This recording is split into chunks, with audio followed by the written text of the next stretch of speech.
Hello, and welcome to the second episode of the MSI series that we're going to be doing. This episode is going to be about the group stages, and as well as doing some predictions for what we're going to be expecting going into the bracket stage. So today's show, we have our guest on today is going to be Pinch, who is the Avant-Garde coach, for anyone who doesn't know. So Pinch joined Avant-Garde officially this year as the head coach for Split 1 of 2017. However, he was doing work with them from about halfway through Split 2. He also is a master/challenger player, so something which I guess there's more and more coaches in the scene that are have that quality now, but just I guess something to mention.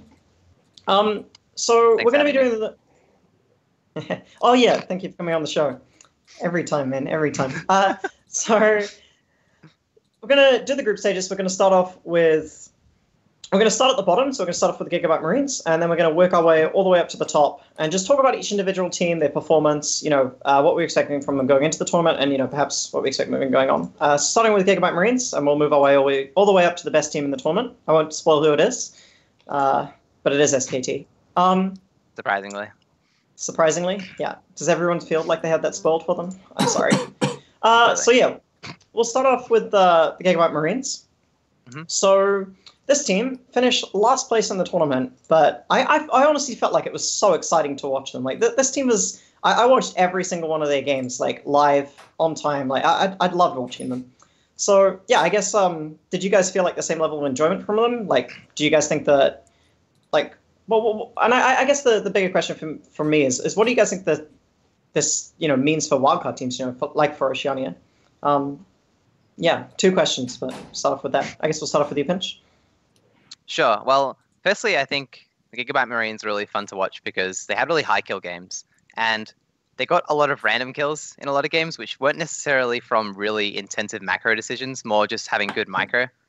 So I think it shows that wildcard teams can definitely do well in international events if they get better as individuals. I think that's the best thing to take away from what Gigabytes did this tournament, because they never really closed out games too cleanly. They played a lot of snowball champs, they played a lot of Kha'Zix, a lot of Syndra, a lot of pick champions like Varus and Ashe in the bottom lane. Didn't really go hyper late game like a lot of teams did, but they relied on getting numbers advantages, not really making really good macro decisions. But yeah, they're really fun to watch, so probably gained a lot of fans. Yeah. To touch on what Pinch was saying with the whole, this is sort of maybe the direction wildcard teams need to make. I think that's probably that's a really astute observation, because I don't think that many wildcard teams are going to out macro SKT or out macro some of the better teams internationally. But when it comes down to clicking your buttons and all that sort of stuff, you can match up individually, and it showed with the performances, especially with Levi. Yeah. Levi would always have a good jungle matchup and just could abuse it.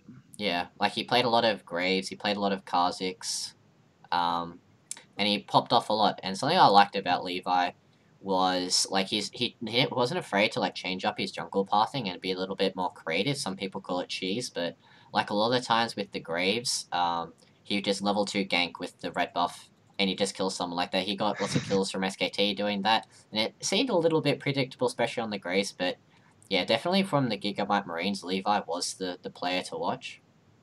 Wait, so when you say in terms of matchups, are you saying to me that Levi had good matchups in terms of, the playing Graves into a champion, or do you think that he matches up well as an individual against the other junglers? Sure. I guess I meant during the draft phase, the Gigabyte Marines would always draft an early game jungler who had some sort of gap close ability who could just 1v1 the enemy jungler. So he could abuse his pathing, he could abuse his confidence, and he wasn't very scared. If you compare him to someone like Svenskeren, who would do some invades, but then he would half and half on the invade, end up dying. But if Levi was there, he would either just trade 1 for 1 or just somehow mechanically outplay and get out. So yeah, playing Kha'Zix, Elise, Lee Sin, Graves, all the meta champions basically, can always 1v1 if they outplay. So. Right. Okay. Okay. So I guess in relation to that as well, how do you guys think Levi kind of stacked up against the other junglers in this tournament? Then, do you think that he was one of the best, or do you think that it was more just getting him that good champion and just the fact that because he had that insane level of confidence that it would kind of caught a lot of people off guard? Yeah. I guess I'll ask this one to Nick to start off with. I definitely think he's not a cerebral jungler at all. Like especially in the play-in phase, like there were a lot of games where he just like run in and just die unnecessarily in the early game, and he seemed to have fixed that. But when it came to playing the jungle matchup more cerebrally, like he did rely a lot on the kills. So because of that, you have to place him a little bit below like Peanut. But I think apart from like Trick and Svenskeren, like the Asian junglers like Karsa is very, very good. Condi is very, very good. Peanut's obviously very strong. And I think Levi definitely was deserving of that discussion in the the next S tier level of jungler. And he did seem to be better than the Western junglers. Yeah, it's hard to rate him specifically because the team played a lot around him, especially in the draft. So he was the focal point of the team, and he abused that. So that's maybe something you have to take into account. But still, he made a lot of good impacts, and he got a lot of first bloods. Like Gigabyte Marines, they had first bloods in like the first 5 or 6 games in the MSI, and that's a lot of it comes down to the jungling. Right. Do you have anything to say on that one, Pinch? Yeah, I agree entirely on that one. I think Levi has a lot of talent, and you can see that he's like a very good jungler. He just hasn't really been coached to the extent to have like the macro knowledge or pathing or anything. But yeah, he's mechanically amazing player. Right. I guess talking about the rest of the Gigabyte Marines, somebody that I would probably want to highlight is Optimus. I felt like Optimus was working quite well with Levi to, go down to the bottom lane, get a dive off, occasionally going up towards that top, but, mostly down on the bottom side of the map. And I felt like, there were some games where, like, particularly against, I think it was the second time they versed WE. Oh, no, it might not have been WE. I can't remember what it was. Where nothing happened for like 17 minutes. And everyone's like, oh, no, this is really bad for the Gigabyte Marines. What's going to happen? Nothing's happened early. And then they just see, like, this opportunity, and all 5 of them just smack on, down towards the bottom. Yeah. Optimus roams down with Levi. So I guess in terms of macro, maybe the macro wasn't so good, but for me, I felt as though that the team was really good at all 5 of them committing to the same thing. Would you guys agree with that? Yeah, I agree. I think they all knew their jobs as well. Like in a team fight, it was very clear that they had discussed what each of them had to do to win the team fight, and they just executed it properly. So it's not just like brain dead, hit the keyboard very quickly, high APM gameplay. They definitely thought it through. It's just like rotation wise and like lane assignment, I think they could have improved a little bit. Yeah, especially with the teleports in the early game, they definitely excelled. Like in a lot of the games, they played a lot with double teleport, and they did a lot of good teleports around teleporting Optimus down to the bottom lane and getting a 4v2 dive off there. But as Pinch was talking about, they did show a lot of weakness in actually playing the map. Like, for instance, they got Baron against G2, and I remember, like, Marines can actually take out G2 then. And then they try and do this, like, 1-3-1, which is something that requires, like, better communication, and they just get caught and die. And it just seemed like the only way Marines actually knew how to win was just, like, 5v5ing. And if the only way you can win through 5v5s, that's, like, obviously narrowing down the ways you can win against, stronger teams like WEs, SKT, those sort of teams. But when it actually came to the early game, I think Marines were the best early game team in this tournament. In the whole tournament?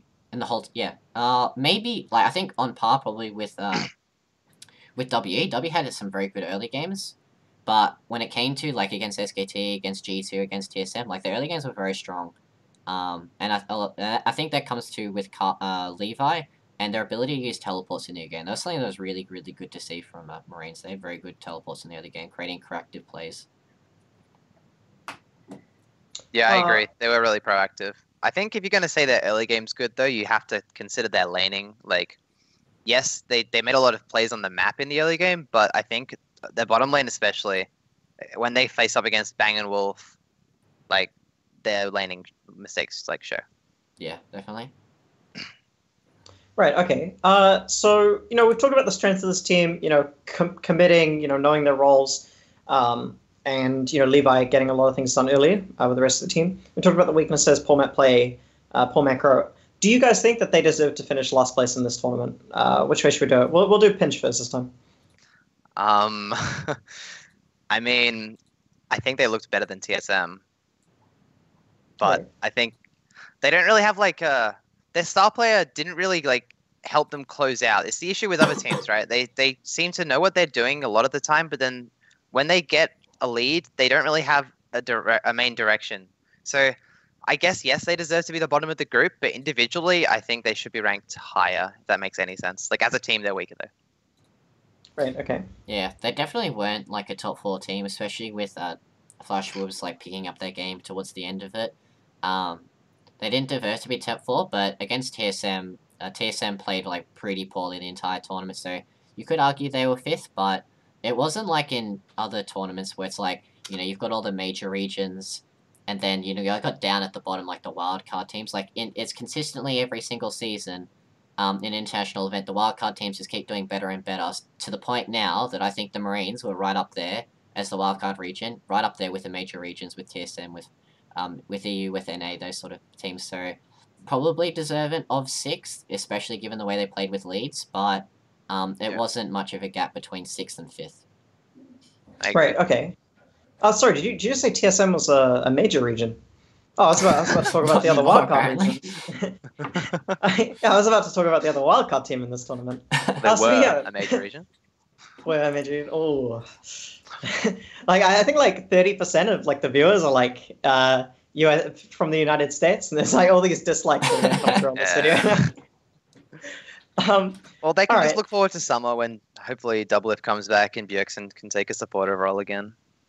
Well, yeah, we'll actually talk about that in a minute, because we're going to move on to TSM. So, yeah, finishing 5th in this tournament, I guess maybe not something that a lot of people didn't expect, but I guess still a big disappointment to the North American region, right?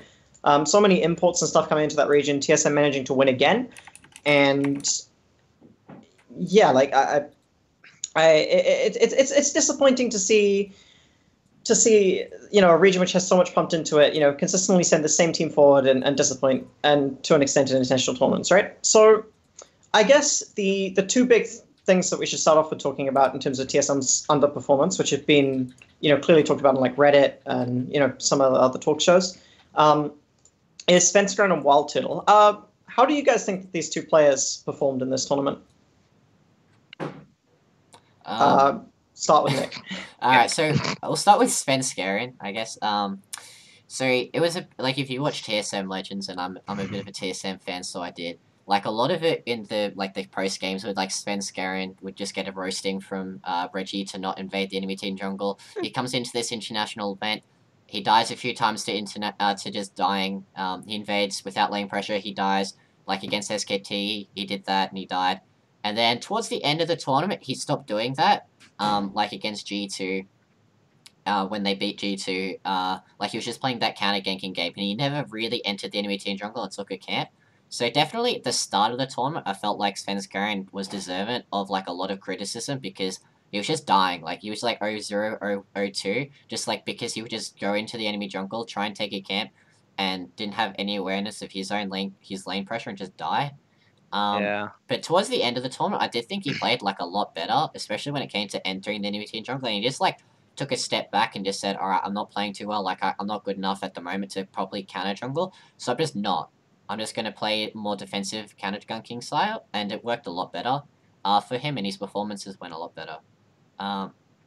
As for Wild Turtle, like, his general play around the entire tournament was like pretty much the same. Like, he had good laning, I think. Like, they got a few 2v2 kills against like SKT and Gigabyte Marines, but like his positioning. Like, the game they lost to Gigabyte Marines, if you remember, that was the game that Optimus picked Ari, and they had this, like, protect the Wild Turtle comp, and that comp relies on Wild Turtle not getting caught, and then in 2 crucial fights, he just gets by a charm, and then he dies, and you're just like, well... Nah, you're done.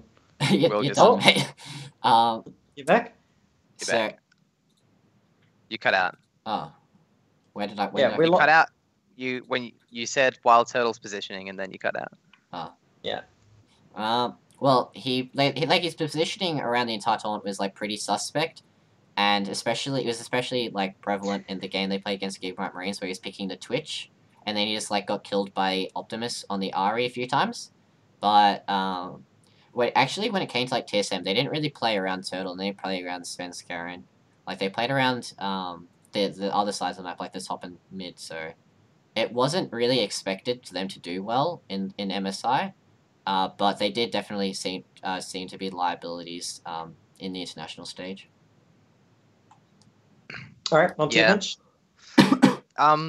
Now Svenska is something I was really interested in because I like jungle a lot. So I was watching his early games, and every single time he invades, he likes to invade on the top side of the map because I assume that's where he thinks the priority is because he has strong laders in Bjergsen and Haunter.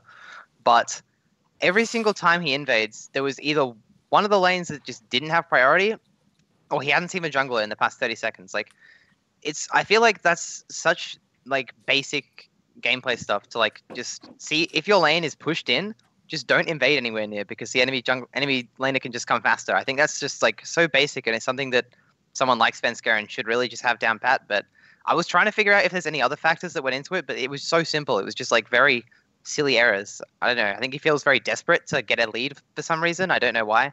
Because as Nick said, yeah, their bottom lane was doing pretty well. Bjergsen does pretty well. Like their laners are fine, international laners, but I don't know. And then with Wild Turtle, it's just like the same stuff he's had his entire life, right? The flashing forward, the not being able to dodge basic skill shots.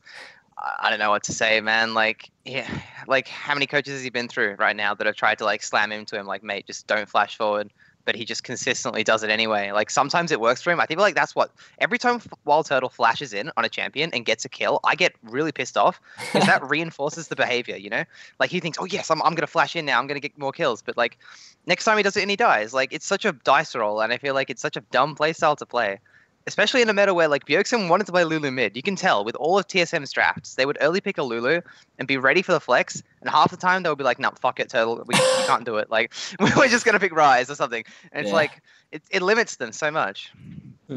I mean, yeah, I do think that like we're playing the Lulu mid. Obviously, that could be considered copying SKT in the finals, right? But I think that if you're gonna play the Lulu mid for Bjergsen and you were buffing up like double lift. You know, you can probably justify that, but when you're buffing up Wild Turtle, gets to be a little fair, the bit one dicey. game they played it, he did win. Like he did well on Twitch, and I think that was the one game where he flashed in and got like a double kill. Yeah, the game was going so well up until Wild Turtle like died 2 times, and it was just like. Wait, did they win that one? No, they lost to Marines. Like they should have won, but Turtle like just threw it. Yeah.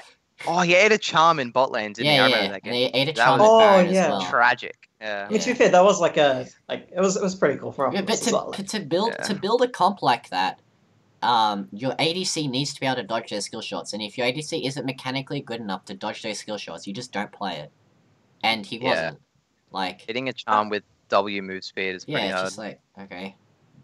I mean, I just to touch on the point that Pinch mentioned before as well in terms of coaching. I'm not sure, like to an extent, how much that is behavior that you could coach out of a player as well, right? Like, I don't know about you, but with my coaching, I feel like telling players like mechanical things. I feel like players have a lot of like really ingrained like mechanical play styles that they have. Like, there's a lot of players that are just aggressive all the time, and it's really hard to change that without like really like fucking up their head about things. Like, would you agree with that, or do you think that is something that could be with the right coach? I don't like players who say they're aggressive or defensive. You shouldn't have a set way you play. The best way to play is to be unpredictable, in my opinion. And you want to play a matchup in the way the matchup's meant to be played. You don't want to have like tendencies to go one way or another based on your like personal play style.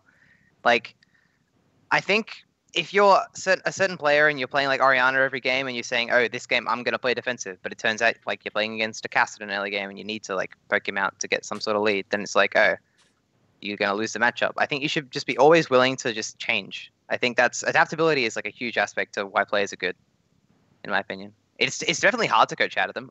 Like, it's very difficult. Like, there's a reason people have tendencies and behaviors because it's ingrained. Like, it makes it a hard job. You have to you have to justify why to them. I think that's the best part.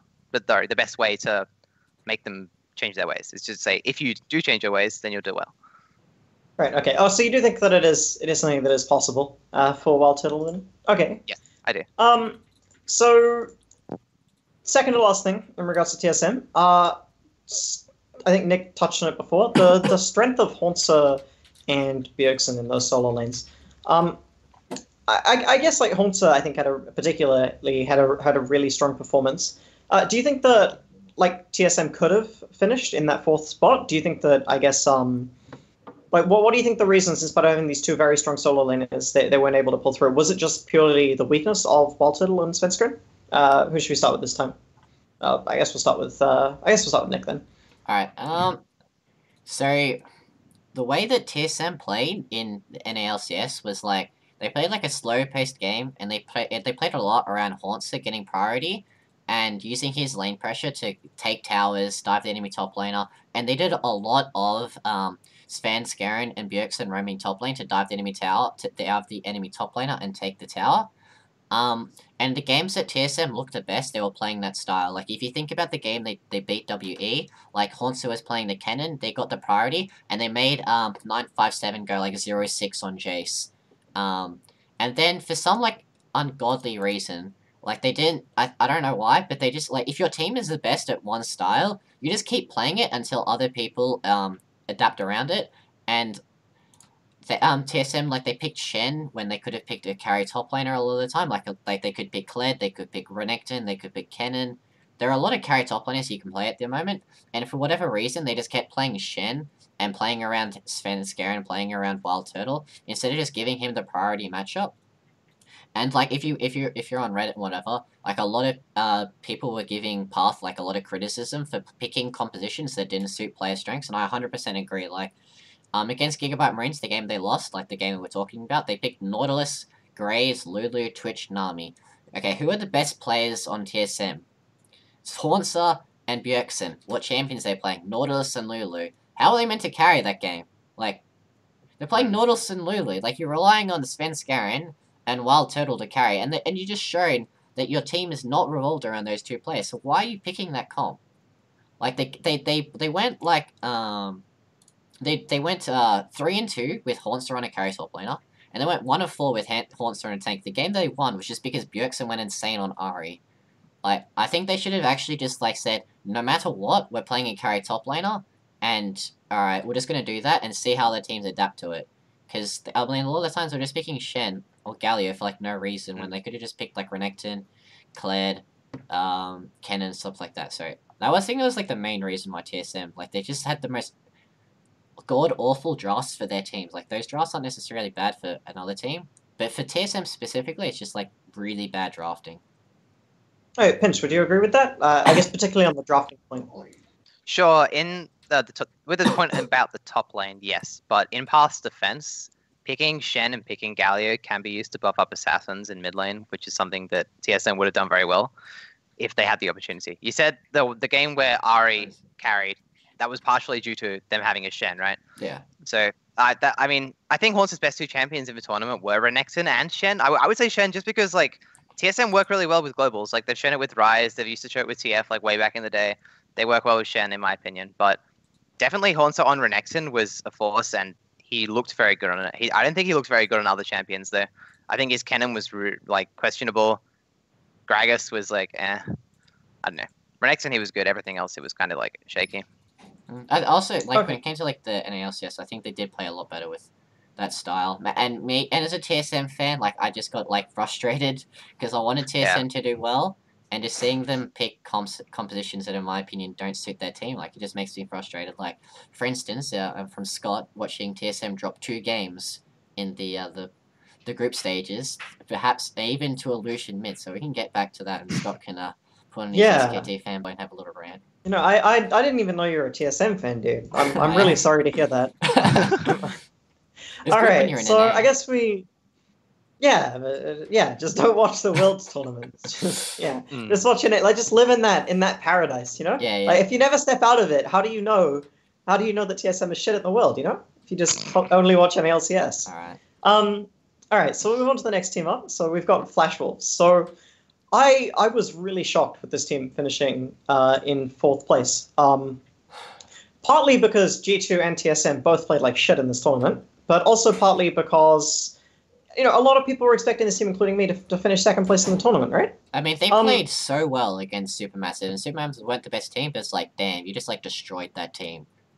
Yeah. And they played really well in their region, and then they finished 4th. It was just like, I don't know. Yeah, I think a lot of the reason why they placed 4th is because they never really picked into the MSI meta. So, like, you think about the teams that they were contending with for that second place spot, WE and G2. In WE and G2's games, they consistently pick stuff like Caitlyn, like Cogmore. G2 even went as far as to pick Nunu and Ivern and all this stuff that could really just like stomp late game team fights. Like I'm talking hyper late game team fights. Whereas Flash Wolves, they would lean towards like the Rumble, like Varus, LeBlanc, Rengar, even in some games. These are champions that don't really function past like the 45-minute mark, and that's when they lost a lot of their games. And I think if they had drafts that could function at that time, they would have won. But like you verse a Caitlyn in a 50-minute team fight with an Ashe, it's like, you're probably going to lose the team fight. Yeah. I mean, but there's definitely an argument to be made that late game team fight shouldn't happen against G2. Oh, yeah. Against that first game against G2, oh my god. Like, Flash was what I gave Flash was credit for having was like really decisive plays, like especially around just like killing someone and getting a pick translating. And against G2, like if you remember, that was the game that like they get a pick in the enemy jungle in G2, they go towards Baron and they just like mess up the execution so hard on Baron they can't do it anymore. They get another pick, screw up the execution, and then all of a sudden it's 15 minutes later, Sven has like all these items, they're playing this like ungodly like protect the Sven comp, he just like kills everyone. Yeah. It's like were G2 playing good defense in those games, or was it poorly just Flash? It was just G2 playing G2. In my opinion, it was just like Flash was playing really poorly execution wise. Like their ability to like play around the Baron was just like not good enough, and G2 were like playing well around like, all right, we're gonna go up 4v5 and try and stop you from doing the Baron, but like overall it's like a 4v5 fight, and you killed like Perks in one of them. You should just be able to kill them again instead of losing a 4v5 team fight. So I think it was just execution based for the early parts of Flash Wolves' MSI. Yeah, I guess for me, like watching them, it really felt like this was just like a better version of the Gigabyte Marines, right? Like Casa and Maple would, they'd get a lot of stuff done early, and there would be like these incredibly decisive plays, getting like gold leads in the early game, and then it would hit like 20 minutes, and they had to set up for Baron, or they'd have to like figure out some way to close the game, and then they're like, our comp's going to get outscaled. Let's just clear wards. Let's just, sit around Baron. Let's just not really do anything properly. And I felt like they just had no idea how to close the game out once it hit that mid-late game, right? Yeah. And it's something which has been consistently a problem for Flash Wolves, not just with this lineup, when they were using NL and Stake at previous tournaments. It's been a problem for them for years and years. So I feel like there's really not many excuses you can have for it anymore, right? Yeah, I think NL was a way better late game team fighter though. He was someone you could absolutely rely on to win those like 50-minute team fights, whereas like you can't really say the same about their current AD. Yeah. But going back to like the drafting style, that was kind of the reason they beat SKT. Like they picked all these snowbally champions. I think they had Syndra and Fizz in that game where they like crushed SKT, and like they just sort of exploded on the map. They ended really quickly against SKT's like really hard scaling comp. SKT ran, I don't have it up on the screen, but it was like Graves, Orianna, Varus, and I can't remember which top laner they ran. I think it was Rumble. But like those champions without gold are like so useless. Like that composition can't split. It can't like do anything other than straight up 5v5 with Rumble, Graves, Ori. It doesn't even matter what AD carry you have. Like there's no pick. Like, it's just straight 5v5, and if you're down in gold, you can't 5v5. Like, SKT did not have any cash-up mechanics. So when Flash Wolves got their lead in that game, it was so easy for them to just, like, win. Yeah, you actually got all of those champions right. Like, I've got all the drafts up on my screen, and I'm just, like, going through it, and I'm like, great, yeah, Rumble, yeah, Orianna, yeah, Varus, yeah. So, yeah, that's some pretty good memory. Thanks, man. Yeah, I mean, in terms of... In terms of them beating SKT because of that draft, like I do feel like they snowballed that game really, really hard, like to the point where in some of the other games like they built advantages, but in this game they were like really far ahead. So I felt like it was a lot easier for them to close out. I want to talk about one thing though when it comes to the draft. Like Flash was innovated this like flex pick Fizz because the mid lane in MSI is dominated by Syndra, and then the counters to Syndra. So what they did was they innovated the first day, where they just blind picked Fizz, and they said, alright, you guys can't pick Syndra, because we're just going to play Fizz into it.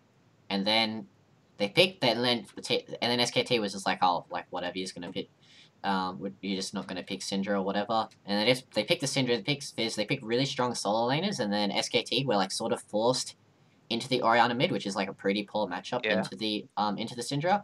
And then as Pinch was pointing out before, like that comp does not play well behind, and they were gonna be behind because of those poor laning matchups. So Flash was innovated a lot with that draft, but you're gonna have to question Coach Koyama in that draft because like they get the Flexic Fizz. It comes down to the second draft, and you need to ban that Syndra. Like, that was the adaptation. If they pick the Fizz, you have to ban Syndra and ban Phase 2, and that didn't happen in that game, so...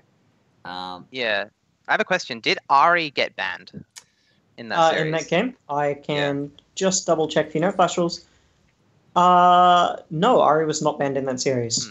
Okay. Well, I feel like game... SKT could have picked Ari then. I think that's something that lanes like okay into Syndra. People are using that as like kind of a something you can just run into it and not lose. And SKT lacks playmaking in that comp, and I think Ari kind of had that. All right, it's actually a really good point. If SKT wants a first import Oceania, get your boy Pinch up in there. Just get a translator. Pinch will fix up your drafts like you fixed up AV's drafts. So, hell yeah. Hit up your boy at Pinch GG. Absolutely. At Pinch GG? All right. I'll make sure to translate and send her out to everybody. I'm not, but... Yeah. I mean, I'm sure they thought about it. They obviously had a reason for picking what they did. I don't know. Okay, so I guess is there anything else that you guys want to say on the Flash Wolves? I think we've summed up like the really strong early game, terrible closing. Some of these, I guess, drafting things that have come up. Is there anything else you guys want to cover before we move on to the next team? I think Carcer is very good. That's what I want to say. Carcer's very good, especially on that Lee Sin. Like. The early games are strong just because of Carcer, and I think that's just a play you have to watch from Flash Wars. Like they won the game against SKT because they gave the tools to Carcer to be able to play early game, and he played the early game and he just ran with it, and they just closed out the game very quickly. So yeah, definitely have to give props to Carcer for the way he's been playing MSI. What were you going to say, Pinch? I was going to say Lee Sin is going to be such high priority. Like in this next round, like Peanut, Condi, and Casa are all huge Lee Sin players. Like, and Trick does not play very well, so that's going to be G2's downfall. I think the draft phase is going to be so like focused around Lee Sin. Yeah, which makes me sad because the patch notes just came out and Lee Sin got nerfed, and I'm very sad. Wait, Lee Sin got nerfed? Lee Sin and Graves, man, they're my most played champions this season, no. and they got gutted. I'm a Lee Sin one trick. I'm done. I'm not. Lee Sin one trick. I'm not even in Plat 5 anymore. This is a disaster. All right, so I guess we'll move on to the final of the wildcard teams. So G2 Esports. Now, this team finishing third was pretty crazy for me. Like I felt like they were really poor. Like in the early game, they seemed quite poor. Like their gameplay, like in terms of macro, was it was okay. It seemed a little bit weaker as well. And they tended to put a lot in the into Perks and into Sven and just kind of relying on them to carry, right? Like Perks had like an insane game on the Fizz. Sven just in general a pretty big beast in the tournament, right? So them finishing third was a really big surprise to me. But yeah, I guess we'll start off with. Should we start off? I guess we'll start off with, how did G2 end up finishing third? Start off with you, Pinch. Sure, I think it's hard to say. I don't know. Trick played like pretty badly, and then he started playing good later in the tournament. Like I don't think G2 intentionally put him on Nunu when he started playing badly, but coincidentally, it did make G2 look a lot better when he was on an easy champion to play. Like they had a really good objective control with Nunu, and he didn't have to 1v1 the enemy jungler or do anything. He would just sort of ice blast him and run away. But like I said it before, it's like G2 won their games like past 45 minutes, so you can't say they're a good team, honestly. Like they did fine. Sven is a beast. He's like one of the best ADs. If you want to take any Western AD carry other than Doublelift and put them in Korea, I would take Sven. Like he's like Forgiven level good at the moment. But I don't think anyone else in their team is like too good. I don't know. Expect played well though. It's hard to say. I don't really know how they won their games. I'll be honest. Like I didn't really watch too many of them. Yeah. They just they picked. Honestly, their comms were like it's sort of like genius in a sense. Like. Trick is just playing really poorly. Chuck him on Nunu. Sven is like, what if you're better performing players? You just play around Sven. And when can an ADC carry, like, no matter when? Like, 45 minutes. So let's just, like, not do anything early. And then like die early, but then it doesn't matter because Sven is just gonna carry you. It's like Was it intentional though? I don't know. I think it was an accident. Like Perk said in an interview, he was like, "Oh, we're not playing too early, so we're just gonna put shields to Sven. He'll carry, ha ha ha." It's like the opposite of what TSM were doing. Just like G2 identified that they're playing poorly, so they're drafting around it. TSM just like, no matter what, we're just gonna pick whatever comp that we decide to play for that game. Yeah. But yeah, I mean, you have to kind of give them props for that, right? The fact that they recognized Zen is really strong. You know, I think that they really started. I think that Perks played a lot better as the tournament went on, and I felt like they gave him a lot more. You know, like the Fizz, for example, which he played. I felt like they gave him champions which allowed him to, I guess, help his team get through all of those poor early games. So I think that you kind of have to give them props for playing around what they're good at, right? Yeah. Like, would you guys agree with that? Yeah, to touch on Perks, like, you remember that game that you played versus SKT, like, the second phase, where he's, like, beasting in lane against Faker on Orianna against Ari? And you're like, damn, this kid's got, like, 15 CS advantage at, like, 8 minutes in on Ari, holy crap. And then you just watch his jungle counterpart trip just, like, in 2 or 3 times in a row. Like, damn. They, like, drafted so hard around Trick. They forced Peanut on Olaf. Just, like, a very suboptimal jungler, and they got Trick Kha'Zix, so it just started, like, inting.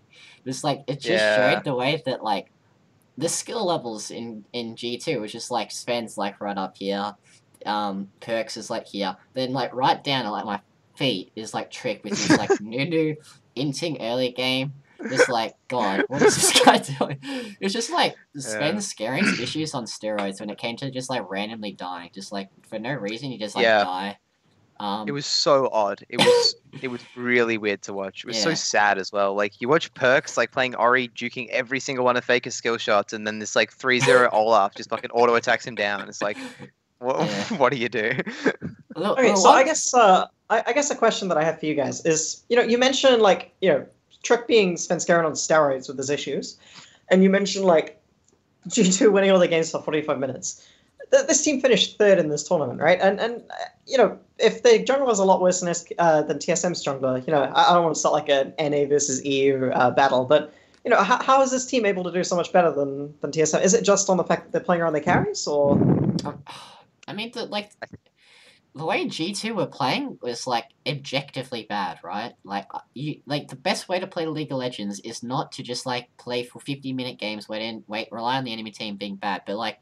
It worked because Marines can't really close out a game. Flashers couldn't really close out a game. And then like they went 0-4 against WE and SKT. So when it actually came down to like the other teams of the tournament, like their inability to close, like it worked, but it shouldn't. They were just like hobbling along in MSI, to be honest, with their absurd style. Like, I think that as long as Trick doesn't get Graves, like in the game they actually won, as a statistic, in the 10 games that they played, G2 had a goalie at 10 minutes in one of the games. They lost 9 early games, and they went 4-6. And the one early game they played was Trick on Graves. So if I'm WE, just like, alright, just... Wait. We got a whole section for that on the show, dude. We got a whole section. Just... Alright, the only game he played well was when he was playing Graves. Hint, hint. Just like...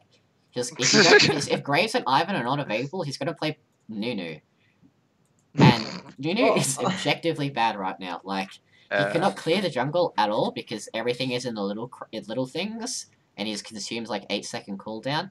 It only works because Sven is extremely good at the late game team fights, and that's what they did. Like, just like late game team fights rely on other people being bad, and they won. Somehow they won games. All right, I'll just hand this over to Pinch to have a quick talk before we move on. You know, if you have anything to say, of course. Sure. I'll just go really quickly then. The reason G2 were able to go late in these games is for 2 reasons. They picked wave clear and they picked zone control. Like, they're playing a lot of Caitlyn, a lot of Nunu, and a lot of wave clear middle, which means it's very hard for the enemy team to do 2 things, like push up lanes and also face Jake Baron. Like, it's very difficult for them to do that against Caitlyn. And secondly, playing defense is something that's very difficult to do. Like, SKT is like the only team in the world that really knows how to play defense properly. It's very sad to say. I don't want to sound all elitist and stuff because like my team's not very good at it either. There's no real, I don't know. It's hard to say, but like playing defense in League of Legends is so difficult because you have like this thing called competition bias. I think it's called that. I don't know, but you need to like you're ingrained to try and win the game. You're not ingrained to try and not lose the game. So you're always going to try and make plays as if you're ahead. I don't know how to explain it. I'm Someone sorry, have explained you it to me heard of well a once, team but I called don't Abyss Yeah, no, Sports that- when it came to not losing? know. I don't know. It's too hard to like train out of someone. It's Yeah. really, really weird. Yeah, I think that makes a lot of sense, though, dude.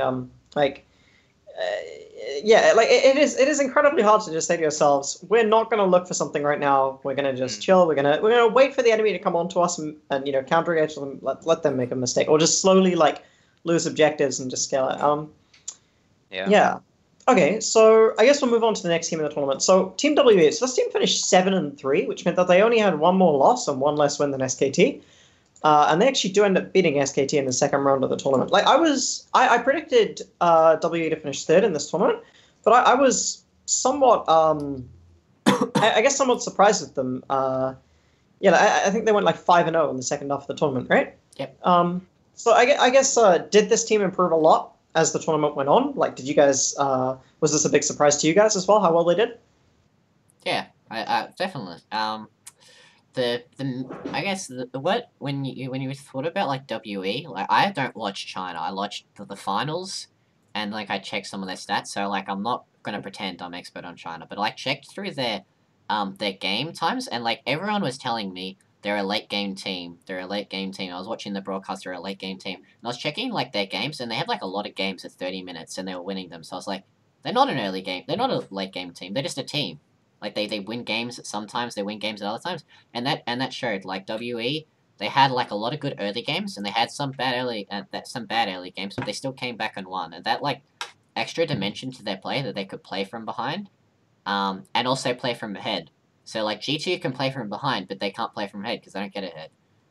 WE, they got ahead because Condi played really well, but when Condi wasn't playing really well and he wasn't getting ganks off, like they managed to play defensive, then come back in. And because they had that, like, that was a lot more than, like, other teams could say. And I think that was, like, the main reason why WE actually they were cut above Flash Wars, TSM, G2, Marines, because they had that dimensionalized aspect to their play. What do you think, Pinch? Yeah, I think, like, WE at the start just didn't look very comfortable. I think it's like every team at an international tournament, really. Like, they get more comfortable throughout the tournament. I think they had the most jet lag as well. And they just started playing their own style near the end. Like, you saw it, they got really comfortable. Lucian mid versus SKT was like the nail in the coffin for that team. Like, they started playing super well. I don't know. Gia's champion pool really like showed off in that tournament as well. Yeah, I think Gia was the again when it came to like the what people were telling me about WE was like this team's about Condi and Mystic. Like Xie and 957, they're just role players, like whatever. They don't really worry about them. And then like Xie just like pops off on Lucian. He has a really strong Talia. 957 like just crushes on Clan and Fizz. It's just like I can't like all of these players are actually good, not just Mystic and Condi. It's just like, alright, well this team is a lot different than the team that everyone else is telling me about. Wait, can I just touch on that for a quick second, though? Because you have to understand, right? Because I watched the Chinese finals, and RNG were getting like a lot of advantages, getting ahead early. But the thing is that a lot of really weird shit happens in China in the regular season, and none of it makes sense. So I feel like it's incredibly hard. Because I thought that they were a late game team too. Because in China, when they were versing good teams, they'd fall behind early. And then they would come back. So I just think like what happens in China, you kind of have to just leave it in China, Like when they come overseas, there's so much different stuff. Yeah, what happens in China stays in China. Like there's so much weird shit that goes on there.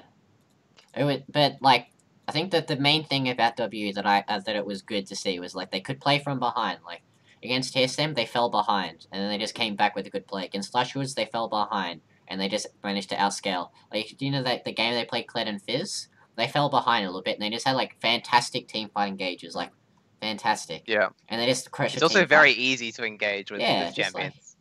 Like Kled is, like, they play Kled a lot, and, like, it's so easy to engage on that champion. So, they made it very easy for him. Yeah, and then Kled just became, like, a very big ban. And then when you got champions that you have to ban against teams, like, for instance, if you're playing against Abyss Esports with Luch, like, if there are some champions, you may just have to ban against him. And, like, if you're drafting with a player like that, that just demands some bans, like, One what are those champions? Just quickly. Just like get your notebook out. Yeah, 1 second. So you're gonna have to ban ready. Ezreal, Lucian, Silva. Mhm. Anyway, if you have bans that you need to do, like you have to ban Claire, you have to ban like Karma mid, those sort of champions, like it makes the drafting so much easier, and you just like there are like some games where you're just like, alright, you gave Kled to 957, just get out of here, and then like when you're playing those sort of games and those sort of drafts, like it just makes it a lot easier to draft around if you've got like free bans essentially. So I think that was also another big thing for WE. Like they had wide champion pools and they had like they had effective champions that players could actually carry on. Okay, so in terms of, actually no, I think we can probably. Oh no, there was one more thing that I wanted to talk about. I want to talk about the Lucian mid. So, is this like a good pick? Like, was it? Because I know that he got a bunch of kills early and kind of snowballed out. Was it a good pick? Is it something we could see in the future? Well, with the limited research I've done on this pick, I think they picked it for 2 reasons. I think it's very good into Ori, obvious reasons. You can dodge shit. It's good early, and it's also good against scaling comps. Now, the way that SKT lost both of their games is they picked too much scaling and got punished by early aggression, which is what Lucian's really good at. Lucian is a pick overall, though. Like, Bjergsen's been playing it, Faker's been playing it in the mid lane. Like, it's been a pick for a while. Like, Shifter played it originally, like, about a year ago. Like, it's a viable choice. It's just punishable because of its short range. Yeah. And to touch on Huni's itemization, like, remember he built, like, triple D ring into, Visage when Lucian was 7-0, just like, what the hell's going on? Yeah. Like, what? Like, not smart. It's like full AD team comp. Everyone in draft, it's like, oh, their Tabi's gonna be super effective. You're gonna get, like, Frozen Heart, those sort of items in Sunfire. Then he's just like, Visage Rush? Like, what are you doing, Huni? Wait. What if Huni was sandbagging against China? What if that was occurring? What if they lost that game on purpose? Yeah. You Holy never know. moly. I think Bang lost the game on purpose, honestly. Yeah. Bang trolls, man. Whenever SKT are ahead, Bang just trolls. Like, it's so funny to watch. Scott, what do you think about SKT losing 2 games in the group stages? So yeah, that's the end of the show today. Thank you all for watching. We don't have to talk about anything else. No, so I guess that's a good segue to move on to SK Telecom. So first, like 3 quarters of the tournament, I guess first 3 days, didn't drop anything, right? And then they lose to Flash Wolves. And to be fair, like I guess like you can see like the drafting problem against Flash Wolves. You know, they picked really late game. Flash Wolves just rolled them early. And then they do like a really similar thing against WA, picking hyper late game. I guess the first question is as the tournament's gone, do SKT have a really bad read on the meta? Or I think they rely too much on their ability to just like default win lane, like regardless of matchup. I think they are the best team in the world, and they can stall out when they need to. But I think to a certain extent, right? If you're playing like scaling top, scaling mid, and scaling AD, I think it's a little bit too far. But I don't know. The reason they look good is because they have great individual players, and they always know how to end the game, right? They're just taught their win condition perfectly. Like that's not the individual players, that's the organization, that's their coaching staff. Like throughout all their rosters, they always know how to end the game. So I don't think it really depends on meta. It's just when they test their limits a little bit too much. Testing limits, yeah. Yeah, no, testing limits at MSI, that's ballsy. Yeah. I think, yeah, bringing up, like, a good point with the whole, they can get away with it. Like, they can get away with, like, picking losing matchups, because, like, their players just win the matchup anyway. And then when they can get cheese, like, the early games, they I don't think SKT can realistically, like, lose as a team, but they can lose as individuals. And those were the games that they lost. Like, against Flash Wolves, Caster in the top part of the map, like, they just won as individuals. Against WE, like, Xie just, like, popped off on Lucian. But against, like, when it comes to, like, actually team fighting, like, playing around the map, like, the overall level of playing the map in MSI was, like, really, really bad. For anyone, like, not cool to SKT and WE, like, the only way they won games was just, like, 5v5 fighting. Like, no one could actually, like, properly split push. No one could actually, like, rotate on waves and, like, dive mid. It was just like, alright, just, like, 5 men go for the Baron, let's just go 50-50, let's go. But SKT, they can play the map. Like, they look their best when they're actually not, like, they're just, like, playing the map, they're playing the objective games, like, no fights, and the games, like, the way that you're gonna have to beat SKT is just, like, playing them early, playing them in the fights, and then hoping your players win those fights. Like, I think that's the only real way you can beat SKT, because as a team, they're just, like, they're too well oiled, they're too well drilled in how to play the game, to the point where it's just, like, you have to make the perfect decision every single time, and you're realistically not going to. So I guess what you're saying is if you want to beat SKT, you kind of have to roll them as individuals. Yeah. Like, full solo queue, just completely overrun their players individually. That's what they did, like WA and Fush, was they just overrode them early. Okay. Yep. Let's pick snowball champions. But SKT made it easy for them as well. I think if SKT were playing some early game champions too, they would have been a bit more of a clash. But yeah, SKT rolled over because, like I said, they had no comeback. You have to win skirmishes against like Peanut and Faker and Huni Bang. Like that's still hard. That's still like super difficult to do. So best of luck. That's why I don't think they'll lose MSI. But yeah. Oh, thank goodness! I was really worried that SKT, as an SKT fan, you know, I remember season 4. I remember the season we didn't win. So yeah, I'm really happy that we're gonna win this tournament. Thank you for reassuring me. So, okay, yeah. So I guess we talked about SKT, how teams are gonna beat them, why they lost the second round of the tournament. Am I good to move on? Anybody else have anything else they want to say about SKT? Okay. Awesome. So the next section we're going to do is we're going to kind of give out some MVP points to a player in each of the roles. So we're going to go from the top down to the support. Now, you know, obviously, if we did it like on the whole tournament in terms of who's the best players, it would be, you know, it would be SKT WE players. So I guess we're going to do the most valuable players. So it could be the most valuable to their team as well. So like, for example, for me, my pick in top lane would be Haunter, because I feel like he was such a huge thing for SKT. So yeah, I guess I could just ask you guys SKT. to SKT, for SKT. TSM, it's my boys. Oh, sorry. Yeah, so TSM. So yeah, I guess I'll just get you guys to go through, you know, a list of 5 players from top to support, which are the most influential. Can I start with you guys, or do you need more time? I got my list. So for top, you go. Great list. There's great top laner there, Scott. I have to put Haunter. Like the games at TSM 1 was like a lot of the back off Haunter.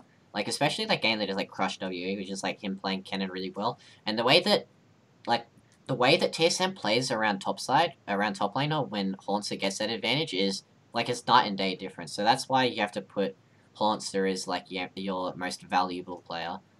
For jungle, I'll have to put Levi.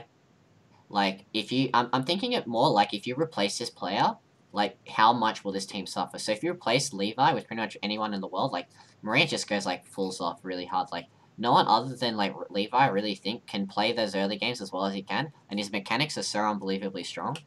Like, his Kha'Zix, he just, like, you remember that game against WE, he just, like 14-1 on Kha'Zix? I don't really think many other players, other than Peanut, can really show off that much in a game. For mid, I'm gonna have to say Xie. Like, I think he has copying my list entirely. Yeah, I think it's pretty like no brainer to be honest. Like you're gonna put Xie because his laning phases are quite strong and he plays the map really well. Like especially in that Talia, he plays the map really well. Like his walls are excellent and he's got the mechanics. Like you showed his mechanics off with Lucian, but he's also got that brain and he shows with the way he can play Talia. For ADC, I put Bang, not Mystic, but I think that Bang, like SKT's bot lane played really well in this tournament. Like they were the strongest bot lane at this event, and I think that Bang, other than like there was a few like troll moments, like I think he was the best ADC. Like Mystic played quite well, but I don't think really Mystic was the focus of WE's focus and. The games that I think SKT won was a lot to do with like Bang playing really well in the team fights. And for support, I don't like Wolf at all as a player really. I think he was like really, really bad anything other than Ali.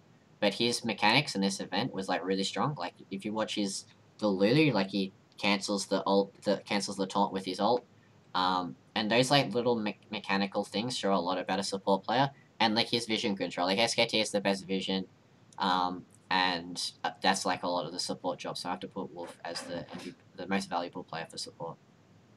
All right, Pinch. I guess how much of that list do you agree with? Sure. So I had Haunter and GA, but the others I had different picks. So, yeah, just Haunter for the same reasons. Definitely, I think if you took any other NA top laner and put him in that team, they wouldn't have had any near the amount of success as they would.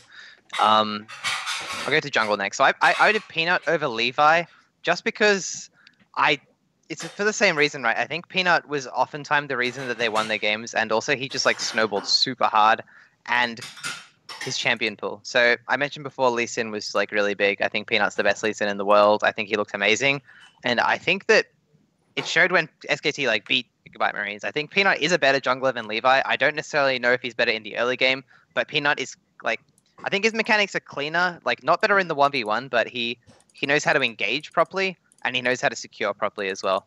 But yeah, definitely honorable mention to Levi. His Baron steals were crazy. Like, obviously his early game was very good. GA, I agree with. Again, champion pool stuff, innovation, really good. AD carry. Now, I went with Sven. Now, I know that in those late game team fights, you could get any AD carry and put him in that situation on Caitlyn, and he'd do well. Like, it's not hard to like left click when you're a 50-minute Caitlyn with a Nunu, but it's getting up to that point. Like, most other ADs would not know how to catch sideways well enough, and they would get caught out. Like, Sven was hitting 0 deaths in these 50-minute team fights. Like, that's very difficult as a losing side to not get caught out ever getting farm. And he always he knew where to go on the map. And I think that's part of why Sven is very good. His laning was like obviously like a little bit weaker than Bang and Mystic. I was gonna put Bang, but I thought it was a bit obvious, and also he trolled a lot. And I think Mystic played a lot of utility. So yeah, I went with Sven. Now, support, I picked Archie. Now, this is a bit weird because he's role swapped recently, and he definitely fills the role on the team that he needs to. He calls a lot of their engages based on interviews, and also his like coordination with his team is something that's really, really good, especially with Levi. Like, with all those Kha'Zix games that he played, there was oftentimes a little support Archie just like hanging behind him on Lulu, perfectly timing his ultimate when Kha'Zix jumps in, or just like getting some really good Mikhail's Crucibles off. And he was also playing Malzahar, which no one else was doing, getting good engages, playing these champions that aren't really like lane dominant, but still performing properly. And I think, yeah, Archie was definitely very good. And he's the captain of the team. So. Okay, well, I guess I'll just go through my list really quickly. Or nobody want to hear mine? Okay, we'll move on. So we'll go with Levi in the jungle for me. Obviously, I've got Haunter in the top lane. I think Levi was just so important to that team that I think that team probably would have just not won a single game if Levi wasn't on the team. I feel like he's so valuable. I think Levi got them 3 wins in this tournament. In terms of mid lane was actually a really tough choice because obviously, you want to say Faker, right, being the most valuable player, but I think Faker had a really poor group stage, so, I wouldn't go with Faker, and, I think the other mid laner which I really expected to be incredibly valuable to his team, which was Bjergsen, I think that because of a lot of the situations that he got put in, he wasn't kind of able to. So in the end, I figured I'd end up going with Perks, because I think that Perks was really vital in G2 still being slightly in a position to be able to have that late game team fight, like with the rest of the team falling apart. AD carry, I would probably have to lock in... Oh, who would I lock in for AD carry? Probably Zen. Yeah, I'd have to agree with that. G2 doesn't exist without him. They're not third place without him. And support... Yeah, support was... I felt like support had a really weak role at this tournament. Yeah. So, yeah, I probably just have to go Wolf as well for being... It's hard to, stand out as support if you're just playing, Lulu and Kami just, shielding people. There's no real thresh, no... Although a few bar games, but, no real, actual playmaking. Support's just, shield your good players and then hope for the best. Mm-hmm. I was, looking at the ones that got caught out the least, but they all got caught out, a lot, so it was really hard to make a decision based off that. Okay, so I have a final question on this topic. Who is your guys' MVP for this tournament? In group stages? Yeah. So for the yeah, sorry, for the group stages, not the tournament. It's not over yet, guys. Stop panic. I'll put Levi. Like as I said before, like he like to play the way he did and play that aggressively, and play that well. Like I think that was like super important for Marines and like uh although Marines played around him, like they gave him the draft priority, that sort of stuff, and people were like leaving the lanes to give him to help him make his plays. I still think that, as Scott said, like if you take Levi out of Gigabyte Marines, like what sort of team are they? They're not like that. They probably wouldn't have even made it to the MSI stage. Like they would have just fallen out in planes. So I'd have to put Levi down as my most valued player for the tournament. Not my best player, but my most valuable player. Yeah, based on what you just said there, I'm going to throw my list aside. Yeah, Levi definitely for me as well. I think what you say is completely true. Like that team wouldn't have even made it out if Levi wasn't on that roster. He's looked really good for like a long time as well. Even if you go back to, I think it was MSI last year where they played under like fire and ice. If you watch Levi in that tournament, like it was playing crazy. Like he's been a good player for a while. He's definitely an up and coming talent. Like I think Levi. Wait, Levi was at another tournament? Yeah, Yeah, it was he the played. All-Stars event or something. He popped Was it up. All Stars? Yeah, he Yeah. really popped off. He was playing Kha'Zix back then as well. He was playing with like Celebrity and Optimus and people of that. Oh, I don't even remember that. I think that the really cool thing which summed up like my feelings towards Gigabyte Marines in this tournament is, like they had that Reddit article where they were like, he's playing with like a $5 mouse and like a I know it was like no, it was a really cheap mouse and then like a $5 keyboard, and Yeah. I'm just like this really sums up my feelings. Like this team, no expectations, but they just go ham. They just do their own thing, and and more so exciting, and probably the most exciting thing about this MSI so far for me, which was really cool. Okay, so unless anybody else has anything they want to add on the individual players, can I move on to the next thing? Yep. Sure. Awesome. So bracket stage predictions. So we're going to start off with the semifinals. So rather than getting you guys to do whole predictions at once, we'll just go through each match one by one. So we'll do SKT versus Flash Wolves first, because I believe that's the first one which is happening. So for me, this is a 3-0 from SKT. Potentially a 3-1 if Flash Wolves... If SKT decides to draft as badly as they did, and if Flash Wolves is able to roll the game ridiculously hard to the point where SKT is not able to catch back up. But I'm going to predict 3-0. All right, we'll move on to... I guess I'll move on to you, Pinch. Sure. I think it's going to be a 3-1 to SKT. I think it might even be a 3-2, but we'll go 3-1 to be safe. I think Flash Wolves have the players that can match up individually. Like Casa definitely can hold up to Peanut. I think he's a very good player. And like they've shown that they can beat them before, right? Like I think Flash Wolves' drafting style kind of counters SKT's drafting style in the way that they are willing to pick playmakers in multiple roles, and SKT kind of have like this one way that they're going to win the game, and if that doesn't work, then they have to play defense. Like obviously they're very good at it, but I think Flash Wolves will always have those multiple win conditions, and then they'll be able to take a game or two. I had a SKT 3-1. I think that Casa will win them a game. He'll probably get Lee Sin. They'll pick him. They'll pick like champions they kick and gank for. He does carry a game, and then SKT will no longer let Casa get Lee Sin, and then SKT will win. That's what I think will happen. Okay. I guess the question which I have for you guys about these two teams is stylistically, how do you think that they match up? Is it like, obviously you mentioned the fact Castro has to do really well. Like, is there any, I guess, stylistic point where Flash Wolves is going to have the advantage over SKT? The early game. Like, they play a much more proactive game than SKT.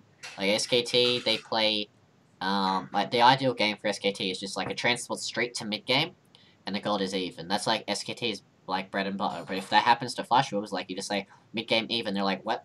We want to play early game, though. So that's the styles. Yeah. Like, Flash Wolves want to play the early game. They want to get Casa on a ganking jungler. He wants to be able to get those ganks off. He wants to be able to get the snowball rolling. But SKT, it's just going to be about how little of an advantage SKT can give up in the early game and how much better they've been in late game is than Flash Wolves.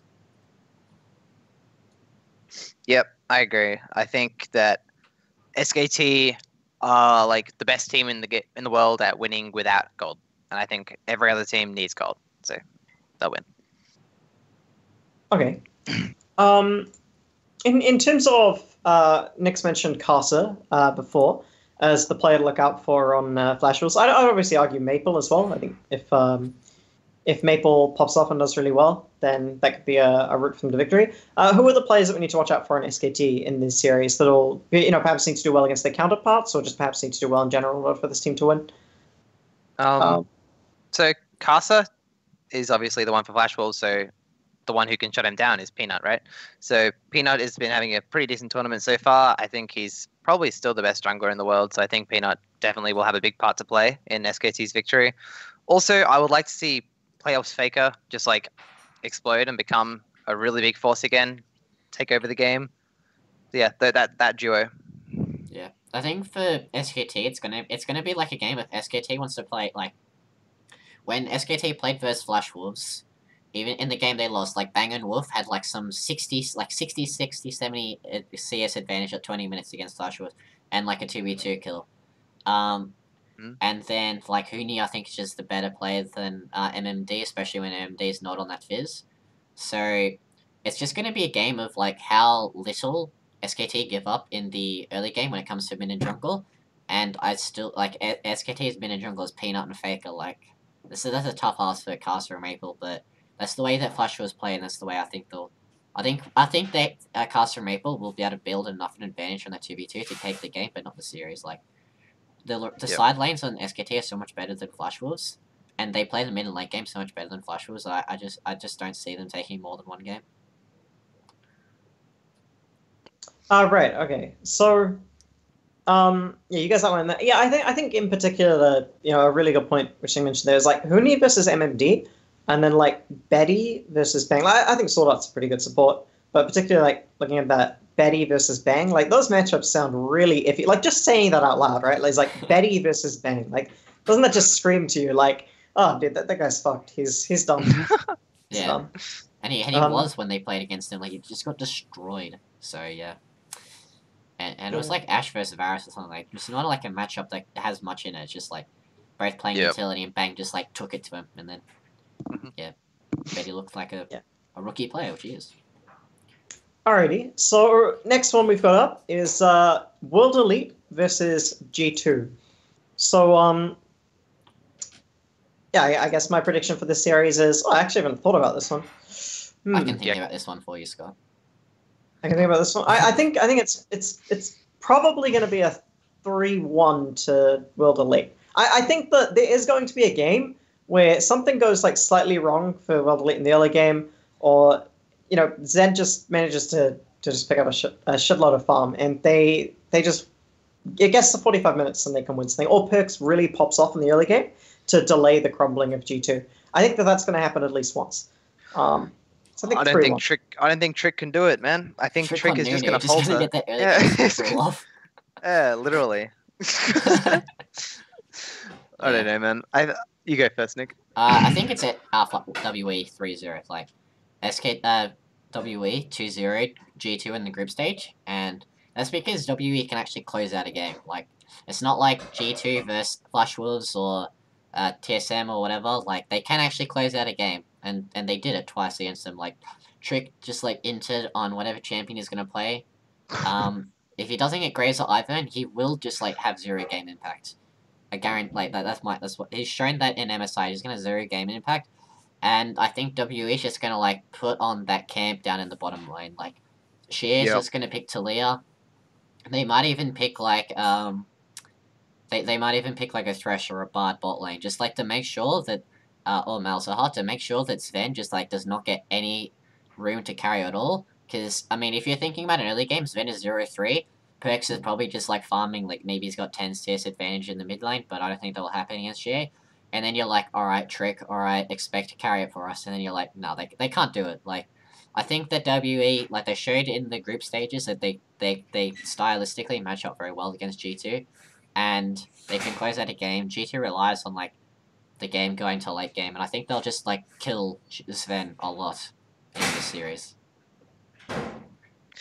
Yeah, I kind of agree. I think that what's going to happen is either Trick comes to form and starts playing really well. Like he like in Europe, he looks okay, right? He looks pretty good. He's like He one was of the best MVP junglers in like Europe. when he first joined in. Like Yeah. he's a good jungler in EU, just like not internationally. Yeah. He was doing very well when he gets Graves. His Lee Sin's not too great, but when he plays like Graves, Elise, Nidalee, this kind of stuff, like he does very well. So either Trick's going to come back with a vengeance and take a game or two, or I think like if you're WE, just ban Caitlyn. If you ban Caitlyn, I'm pretty sure Sven's going to play like Cogmore or like something that's so easily campable. Pick like like Shen, Talia, Claire, any of his stuff that can just like come bottom and kill him, and then just do that. Yeah. But that being said, though, G2's like advantage in their AD carry didn't really come from laning phase that much. It seems to be just the fact that G2 lost the map so hard. They had 3 lanes pushing into them, and then just like Sven, go here, go here, go here, and then he just got the farm, and that's how he had like the CS lead. So that might still happen. I don't know. I think WE will close the game out though because they're not as one-dimensional as the other teams.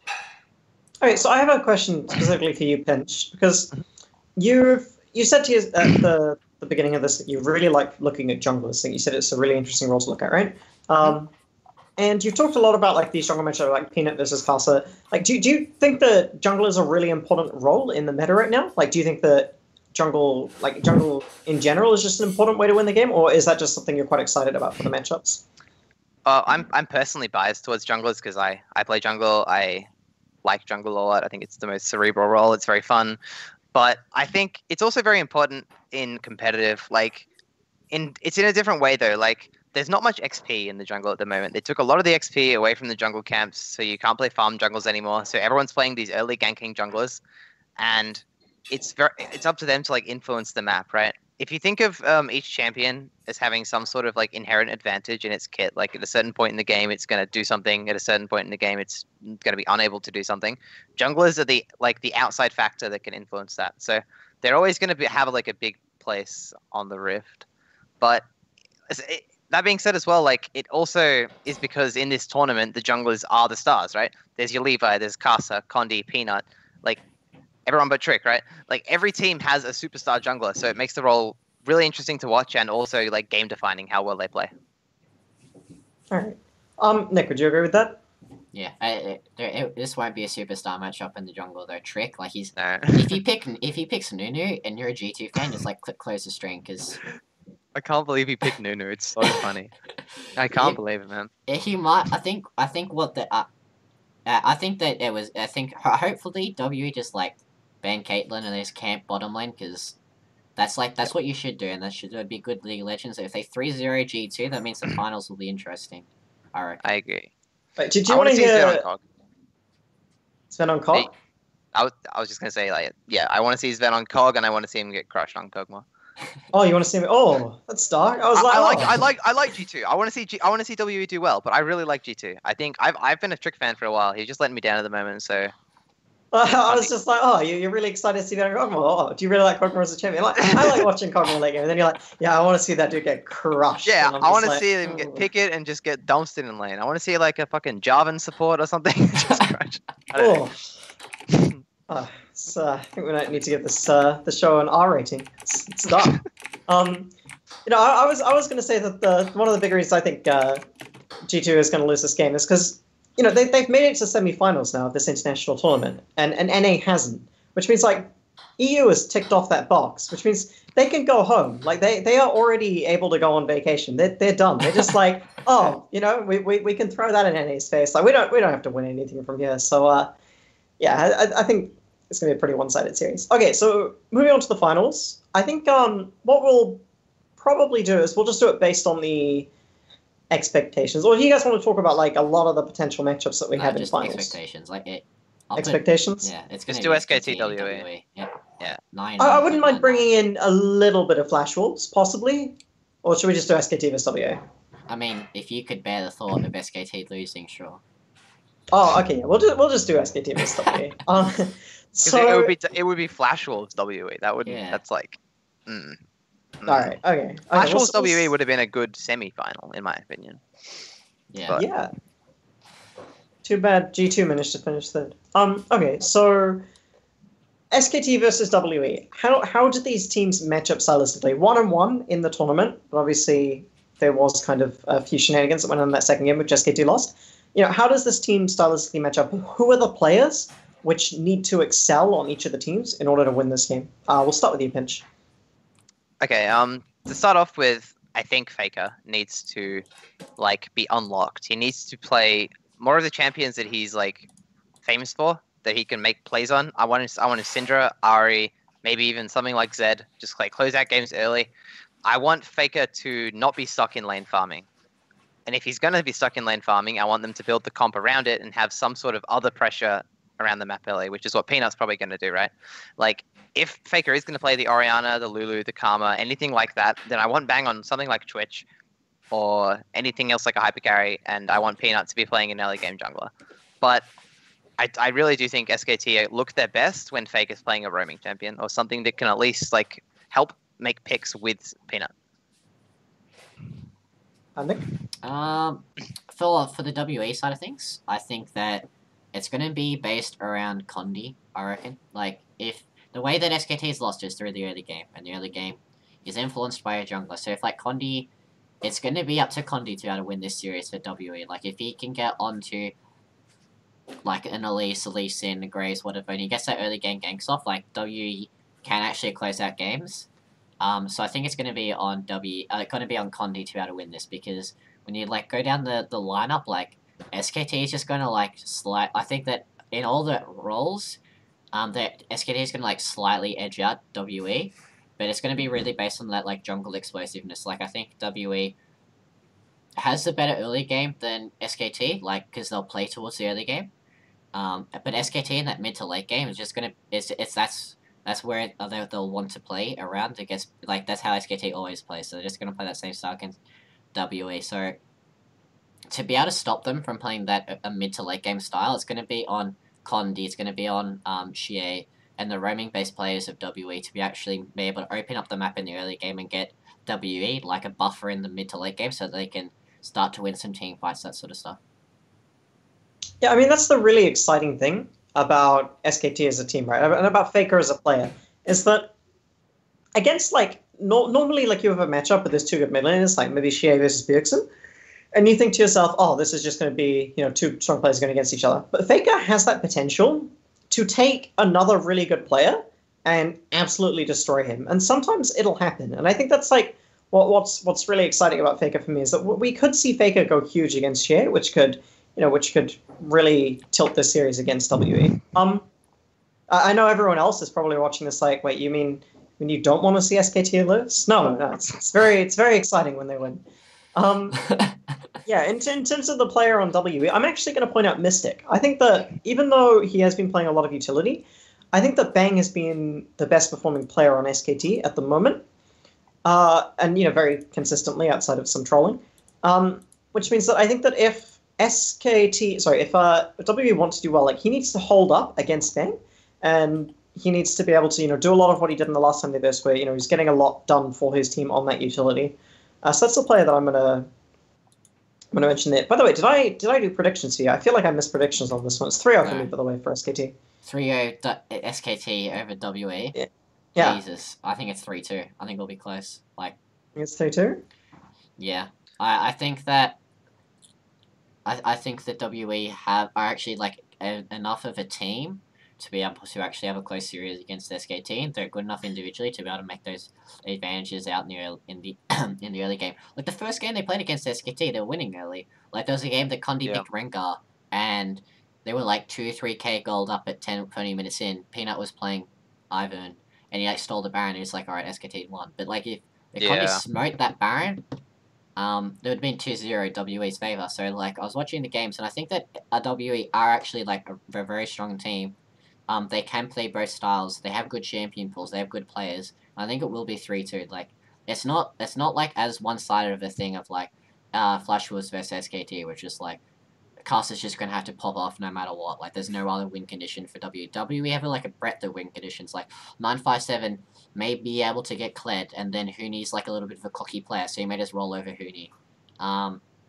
Mystic is a very strong player, and so he might be able to just roll the game. Condi is a very good early game drug, and he might be able to roll over. We saw Xie pick Lucian and just dumpster SKT, so I think that across the board, W have what it takes to be able to contest SKT, but I still think SKT will win because in the mid to late game, SKT is just like the best team no matter what in that stage of the game. Like they play really well as a team, they understand their win conditions so well, and I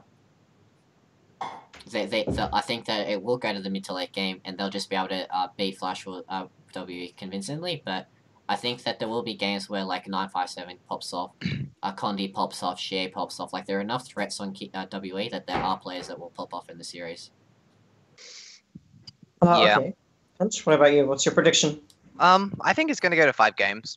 I'm not ballsy enough to say that WE are going to win because I don't want to be wrong, but I think they could. I think SKT are a really good team at adapting within a best of 5, so I think they will take that 5th game. But like Nick said, I think Condi will do a job carrying one of the games. GA will step up. I think Mystic is one of the few AD carries in this tournament who are actually very good at playing utility. You've seen his really good arrows. You see him like he knows how to play like concede a laning phase like really admirably and just like play the game properly, right? But I think Faker doesn't like losing. I don't think Koma likes losing, so I think SKT are going to win the whole series.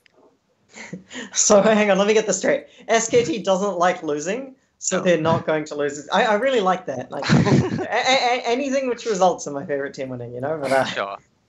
yeah, that's the joke. So pretty much, SKT is your guys' pick to win the rest of the tournament. Yeah, it is for me. Pinch, same for you. Yeah, but close. It'll be close. I don't With like WE. that. It'll be close with WE. WE could win. I don't know. I think WE have the tools to win. I just think that SKT's adaptation is better. That being said, I don't really watch China too much, so I don't really know all that much. But I just know SKT are extremely good in like a best of series. All right. No, I definitely can understand your justification. You know, I'm just joking around. I think that I think W definitely does have the potential. Like I just think that SKT, when they put under the pump, when they put under the pressure, like KT versus SKT, everyone's like, oh, this is going to be such a close series. I even predicted. I think I predicted 3-2 or 3-1 for SKT, and then they just 3-0 smashed it. Like I think. Yeah. Yeah, I think that when this team's put under the pump, when they put under pressure, they deliver. They deliver the results. Okay, so does anybody else have anything they want to say on the SKT versus WE series, or can we head on to wrap up the show? Not really. I think I've covered everything. I hope Bang doesn't troll. Apart from that, I think it's good. Also, I hope they triple flex Lucian, top lane, mid lane, and AD carry. I'm ready. Funny. Lucian has actually become this hotly contested pick in the series. That'd be so hysterical. It would be. So, Faker played a jungle in solo queue as well, so maybe Peanut's been practicing it. I don't know, man. Huni plays it, Faker plays it, Bang plays it. I just want to see all of them play at least once. Wolf.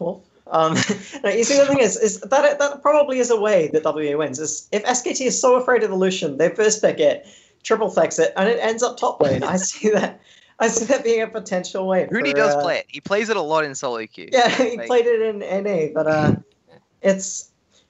Yeah, I don't have a lot of faith in the Lucian top. All right, so we'll wrap up the show there. I just want to say big thanks again to Pinch for coming onto the show. I was really impressed actually. Like, you seemed like a really intelligent guy. So maybe we should be a bit afraid of AV this time. If you're Abyss, especially in the OCS, will be very afraid of that god. Yeah. Oh, I mean, for pretty much all the other guests on the show, I've like known them prior to them coming on. But yeah, thanks again. No worries, it's been great. Thank you. And thanks to you, Nick, for coming on as well. But you don't really have a choice. You kind of have to do this. It's kind of like roped in. I'm like, Nick, we're doing a show today. He's like, really? And I'm like, yep, no, we're doing it. So thanks again for watching. And if you are still here, please remember to subscribe to the channel. We need to hit 100 subscribers to be able to change the YouTube channel link. So, yeah. All right, yeah. All right. End that there. Thanks for watching, guys.